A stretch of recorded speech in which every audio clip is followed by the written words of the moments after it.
We have a way of sort of working with people that is not necessarily how everybody else does it. We basically, yeah, right? We try to not be transactional. So we don't think of ourselves as somebody who provides a service. We think of ourselves as somebody who enters an organization and partners and becomes part of the team. And then why is it important to do journeys? And what, the way we see it is it's a prolonged relationship. It's not transactional. It's not money for service. It's a relationship. We're in the battlefield together. But if we're going to go somewhere, it needs to be a journey, right? So we do 3 months, 6 months, a year, maybe more. Can you tell me why that's important? Relational work like that. Well, imagine trying to go to war and having, your supporters in the war room like 1,000 miles away. It just doesn't work.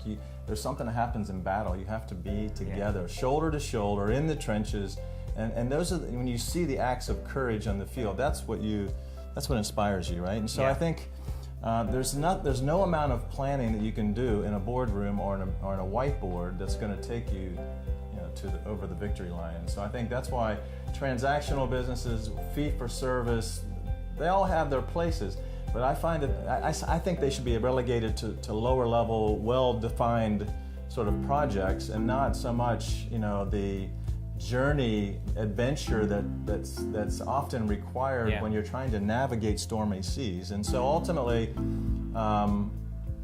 we choose not to go on. We're just not a transactional type company. We're all about choosing people we like, building muscle around them, and being on the battlefield and in the journey together, right? Yeah, exactly. And that's where the value is. I think that's where the relationships, that's where the real value with customers, the connections, the partnerships, the lessons learned. You just can't do that from the locker room.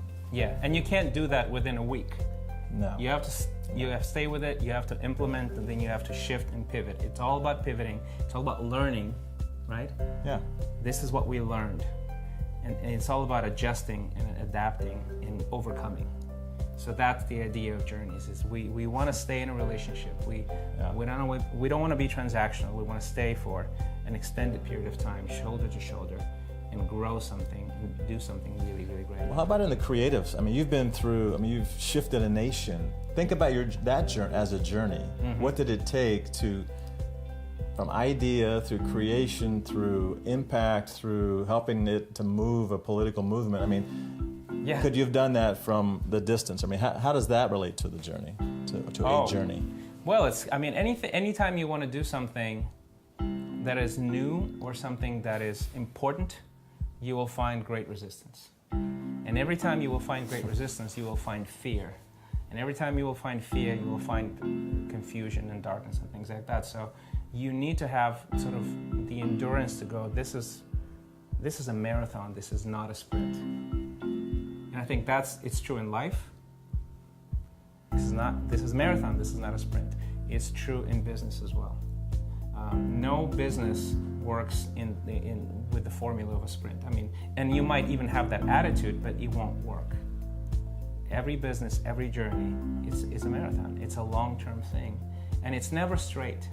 And those sort of mythological, sort of romanticized business journeys that are like a straight line up, they just don't exist. They don't exist. You only find them in stock photography, in graphics. The straight line up. It's like this. It's always like this. Even the most successful businesses and legendary sort of archetypal businesses that you find out there, it's always a journey, and it always has its turns and its resistance and its battles and its victories and its defeats as well.